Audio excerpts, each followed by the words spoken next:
Urban FM 104.5. Urban FM 104.5. 4.5, Jean-Paul est avec nous. Jean-Paul, bonjour. Bonjour. Comment tu vas ce matin? Ça va très bien. Et à la forme? Oui, à la forme. La pluie ne t'a pas trop embêté? Non, fort heureusement, je me suis couvert déjà en sortant et puis je n'ai pas eu de difficulté à trouver un moyen de transport pour arriver ici rapidement. D'accord. Alors ce matin, on parle de quoi en actualité internationale? On va revenir sur l'affaire Peng Shuai. Cette affaire pour laquelle, évidemment, il y a eu de fortes tensions entre le monde sportif international, en l'occurrence celui du tennis, et le gouvernement chinois. Alors, pour un petit rappel des faits, qui est Peng Shuai? Peng Shuai, c'est une joueuse de tennis professionnelle chinoise qui est très connue de ceux qui s'intéressent à ce sport-là parce qu'elle l'occupe régulièrement depuis quelques années déjà. Elle truste parmi les 10 meilleures joueuses du monde actuellement. Et c'est même la meilleure joueuse chinoise de l'histoire. Et donc, le 2 novembre dernier, sur son compte Weibo, c'est l'équivalent de Facebook en Chine, Peng Shuai avait donc publié un long post dans lequel elle accusait une personnalité chinoise, en l'occurrence un ancien ministre qui est aujourd'hui retraité, d'avoir abusé d'elle alors qu'elle n'était encore qu'une adolescente et d'en avoir fait par la suite sa maîtresse. Et donc dans ce long post-là qui dure à peu près une dizaine de minutes, Peng Shuai avait dit qu'elle avait décidé de publier quelque chose qui la hantait. C'est un viol qui avait laissé... ce sont des agressions, ou si tu veux, c'était des relations sexuelles non consenties qui avaient laissé en elle de graves cicatrices. Et donc, les années passant, elle ne supportait plus l'idée de pouvoir garder ça pour elle. Et donc, elle avait donc décidé, en quelque sorte, de vider son sac, si on peut parler ainsi, et de raconter évidemment son calvaire dans ce post-là. Alors, rapidement, évidemment, ce post a enflammé la toile chinoise et depuis le 2 novembre, on n'avait plus donc eu de nouvelles de la joueuse chinoise. Alors, pendant 2 semaines, on n'avait pas de nouvelles et donc ça avait suscité l'inquiétude aussi bien des sportives et des sportifs chinois, tennismen qui connaissent bien Peng Shuai. Et donc, il va commencer à avoir une levée de boucliers dans le milieu professionnel, dans le monde professionnel du tennis. Et ils vont essayer de mettre pression de faire pression contre le gouvernement de Pékin. Mais pendant environ 2 semaines, le pouvoir va être totalement hermétique aux demandes notamment de la WTA, qui est l'organisme qui gère le tennis mondial, le tennis professionnel. Et évidemment, il ne faut pas oublier que la Chine n'est pas ce premier cas-là de disparition entre guillemets, de certaines personnalités qui se sont montées critiques vis-à-vis du gouvernement chinois. On se rappelle qu'en décembre 2019, Jack Ma, qui est l'un des hommes les plus riches de Chine, qui est le patron d'Alibaba, qui est l'équivalent d'Amazon en Chine, avait critiqué violemment le système financier chinois et pendant 3 mois, on avait perdu toute trace de lui, on ne savait pas là où il se trouvait. Et même l'introduction en bourse du nouveau groupe financier qu'il voulait mettre en place en Chine et qui devait récolter et qui devait faire la plus grosse introduction en bourse de toute l'histoire moderne, à savoir qui devait être appelé à récolter à peu près 75 milliards de dollars. Et bien les Chinois, le gouvernement de Xi Jinping avait purement et simplement annulé cette introduction.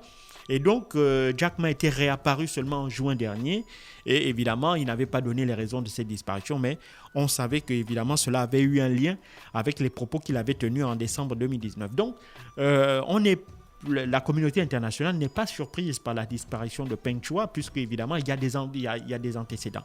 Et des organisations comme Human Rights Watch estiment qu'il y a entre 22 000 et 45 000 Chinois qui sont portés disparus entre guillemets ou qui sont entre les mains des autorités chinoises en raison de leur rôle, soit ce sont des dissidents, soit ce sont des critiques virulents envers le système politique ou envers certaines personnalités ou certains gouvernants chinois, ou ce sont des opposants purement et simplement au régime de Pékin.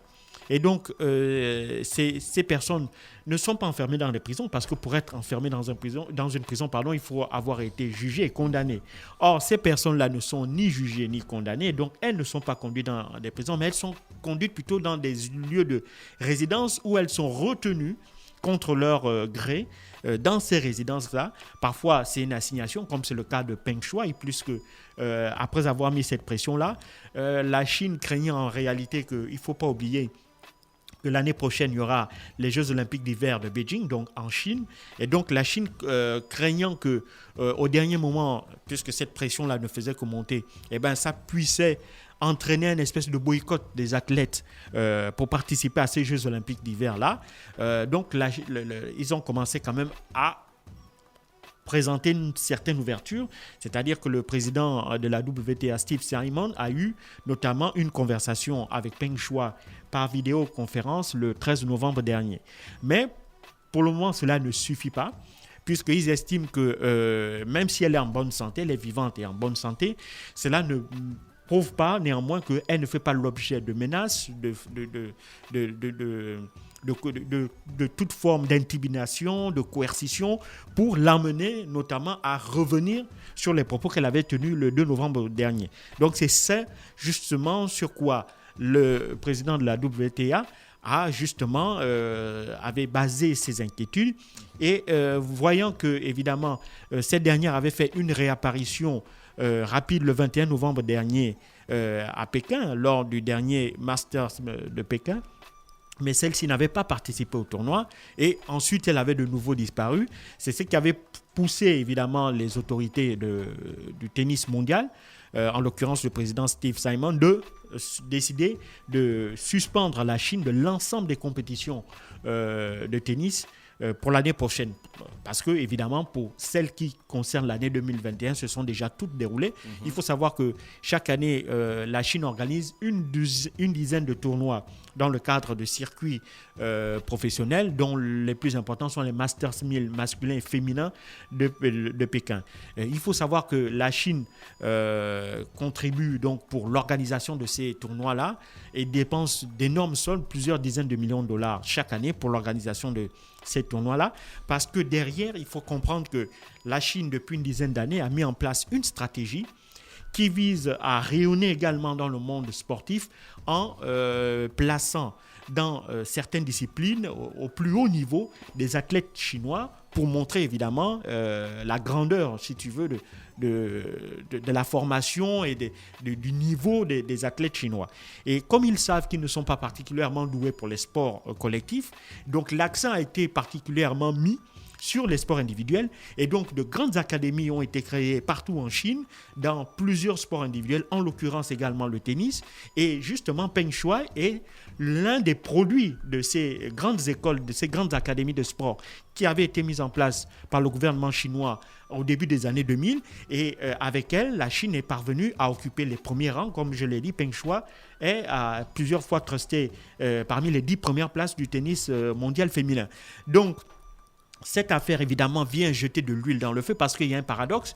D'un côté, la Chine entend préserver son image concernant surtout ses dirigeants présents ou anciens, parce que là, il s'agit les accusations qui ont été portées par Peng Shuai concernent aujourd'hui un ancien dirigeant chinois qui est à la retraite, mais pour les autorités chinoises, il ne s'agit en aucun cas, il est inacceptable que l'on puisse attaquer un officiel chinois, qui soit d'aujourd'hui ou d'avant. Donc, pour Xi Jinping, il s'agissait également de rester dans cette ligne de fermeté vis-à-vis de toute forme de critique envers le système politique chinois.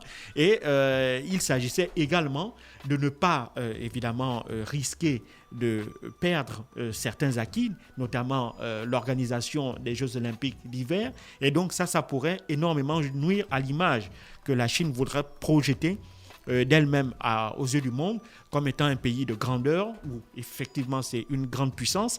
Et donc cette affaire Peng Shuai, qui est partie d'un simple post sur les réseaux sociaux, est devenue aujourd'hui la raison des crispations entre le gouvernement chinois d'une part et la Fédération mondiale de tennis à travers la WTA de Steve Simon.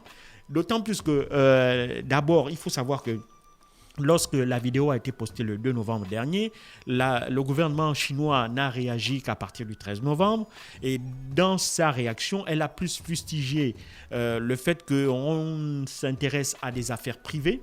Parce qu'il faut savoir qu'en Chine, évidemment, ça ne se fait pas. Dans la tradition chinoise, ça ne se fait pas d'exposer des affaires privées. Donc pour eux, c'est une affaire privée. Et en l'occurrence, la WTA n'a pas à s'en saisir pour en faire une espèce de surenchère qui pourra aboutir à une forme de politisation en réalité Je suis du d'accord, sport ils en Chine. n'avaient pas à faire ça. Et donc, pour eux, il n'est pas question que, évidemment, cette affaire puisse occuper les premiers rangs et qu'on puisse en servir pour prendre des sanctions contre la Chine. Mais évidemment, il faut savoir que pour les Occidentaux, depuis 2 ou 3 ans, on est un peu dans une vague de dénonciation des abus sexuels que des femmes auraient subis, quels que soient les milieux. J'en ai parlé ici à plusieurs reprises, que ce soit le milieu du cinéma, le milieu de la musique. Pourquoi ils ne ferment pas le milieu du cinéma sport américain, qui disent aux cinéastes américains d'arrêter de travail? Non, mais c'est parce qu'aux États-Unis, en l'occurrence... Ou bien de participer aux événements internationaux. Aux États-Unis, en l'occurrence, il y a des réactions de la part des autorités, soit en se saisissant de ces affaires, menant des enquêtes et parfois aboutissant à des condamnations. Or, en Chine, ce n'est absolument pas dans cette configuration-là que l'on se trouve. Parce que c'est une question de tradition. Toi-même, tu as dit qu'il y a voilà, une manière de faire là-bas. Mais pour eux, évidemment, ils n'entendent pas. Ils entendent d'abord mettre en avant la protection des joueuses et, si tu veux, la fin de cette espèce d'omerta concernant les violations ou les violences que subissent les femmes, y compris les femmes chinoises.